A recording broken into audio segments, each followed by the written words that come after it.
Okay, in the last practice session, we learned how to hit our cue ball into our object ball full and having our cue ball come off at the different angles.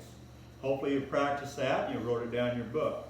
Right now, what we're going to try to attempt to do is we drew a line from where our cue ball would be still straight down into the center of the pocket.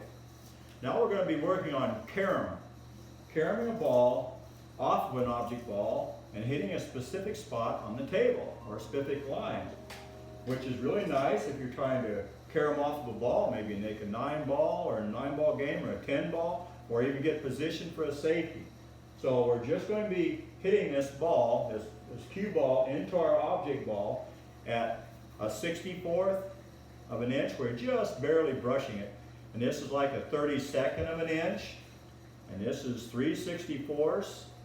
And then you have a 16th. And then an 8th.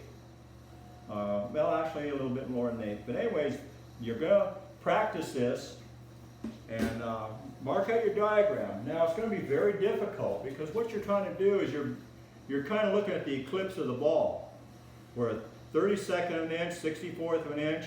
So as you're looking at the cue ball and the object ball, and there's that overlap right there, that's what you're trying to look for. And it's very difficult at first probably to see what the overlap is. But you'll see that just a little bit of difference makes a huge difference in where the cue ball goes. So you practice this at home, write it down in your book. First find your 0 line, which is right down the green of your cue stick here.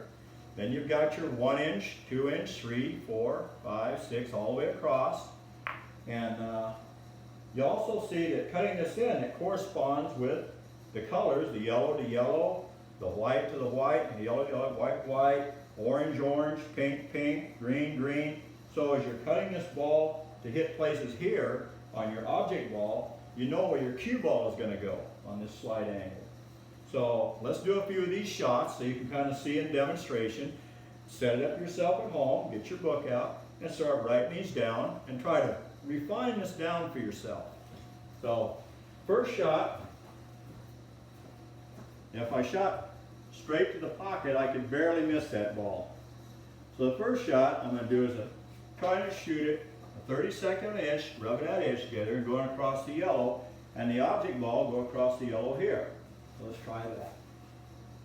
Nice easy shot. I hit that a little thick. You see it went across the white here, rolled across the white, and rolled across the white there. So it corresponds with my setup. So I can check that in my book and see that, yeah, that's my 1/16th of an inch cut. I didn't quite hit that thin enough. Very difficult to do. All right, let's see if I can go across the orange, which is just about 3/64ths of an inch. Oh, went across the yellow that time. You see how difficult it is, especially when you're old and blind like me. All right, but correspond these colors, so when you shoot it, corresponds down there. Let me try the green, see if I can go across the green. Pretty close, went across the white. Okay, barely cut the corner, went in there on the white. Okay, now we'll try going across that yellow. See if I can hit the ball and go across the yellow. And I went across the pink. I can't do anything right this morning. Anyway, set your game up. Set this up straight and practice those caroms. So if you do have a shot, say I want to hit the white, and then the next ball I want to carom off and make the 4-ball. Okay, well that's a 16th of an inch, so see if I can carom a 16th of an inch off here, hit that and pocket the 4. If I can shoot this nice and firm. Hey, I made one, I got lucky. Anyway, set these games up.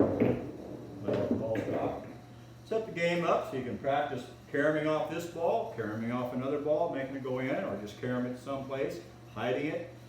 It's a lot of fun, and it'll really show you how to control that cue ball.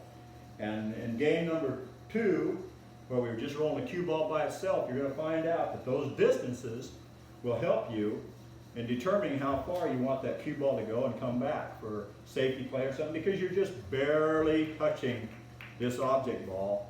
And so you can count on those lag shots that you did at first. So anyways, that's all for this session. And we'll try side spin on the next one. Thank you.